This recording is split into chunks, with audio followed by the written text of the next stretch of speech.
మద్దతు ఇస్తుంది. బిల్లుకు సంబంధించిన సవరణలు ఇప్పుడే అరుణ్ జైట్లీ గారు నన్ను వెజిర శ్రీరామ్ గారిని ప్రిపేర్ చేయమన్నారు. మేము సవరణలు ప్రిపేర్ చేస్తున్నాం. అసలు సవరణల గురించి ప్రచార ప్రసార సాధనాలు చాలా పెద్దగా వచ్చినాయి. అసలు బిల్లే చూడకపోతే మనం బిల్లులో ఎక్కడ ఏ క్లాజ్ ఉందో తెలియదు.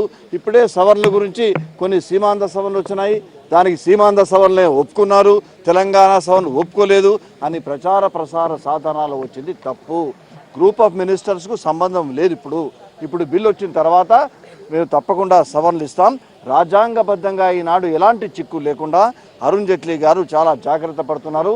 ఎందుకంటే రాజ్యసభలో మొదలు రాబోతుంది కాబట్టి అక్కడ గవర్నర్ గారికి ఇచ్చేటువంటి పవర్కి సంబంధించి కానివ్వండి, నదీ జలాల గురించి కానివ్వండి, తర్వాత ఉమ్మడి రాజధాని ఏ విధంగా ఎన్ని రోజులు ఉండాలని, ఉమ్మడి రాజధానిలో ముఖ్యమంత్రి ఆంధ్ర ప్రాంతానికి సంబంధించిన ముఖ్యమంత్రి హైదరాబాద్లో ఆ క్యాబినెట్ నిర్ణయం తీసుకొని 200 కిలోమీటర్లు దాటి మళ్ళీ అక్కడ ఆంధ్రలో అవి అమలు చేయడం, ఒక పోలీస్ అధికారి హైదరాబాద్లో సీమాంధ్ర ప్రాంతానికి సంబంధించి ఒక నిర్ణయం తీసుకొని ఒకవేళ లాఠీ చార్జ్ చేయదలుచుకుంటే ఇక్కడ నిర్ణయం తీసుకొని మళ్ళీ విజయవాడకు పోవాలంటే 200 కిలోమీటర్లు దాటి అక్కడ లాఠీ చార్జ్ చేయడం, అక్కడ అరెస్ట్ చేయడం, ఇవన్నీ కూడా రాజ్యాంగబద్ధంగా ఆర్టికల్ దానిలో ఉన్నటువంటి ఏదైతే 7th షెడ్యూల్లో చాలా స్పష్టంగా ఉంది.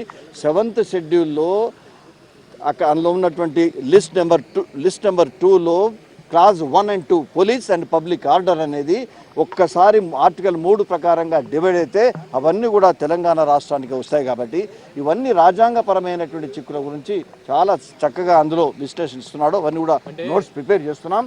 కాబట్టి ఇంతవరకు అది జిఓఎంఎస్ అన్నట్టుగా లేక వీళ్ళు అన్నట్టుగా ఇది సరైనది కాదు. తర్వాత దిగ్విజయ్ సింగ్ గారు మంత్రులందరినీ కూడా మళ్ళీ కిరణ్ కుమార్ రెడ్డికి మద్దతు ఇవ్వడం, ఇవన్నీ చూస్తే ఏదో ఒక గూడుపుటాన్ని జరుగుతుందనేటువంటి అనుమానం వస్తుంది.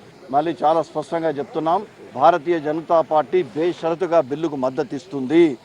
అది బిల్లు ప్రవేశపెట్టిన తర్వాత క్లాజుల వారీగా చర్చ కోసం అమెండ్మెంట్స్ ఇస్తున్నాము.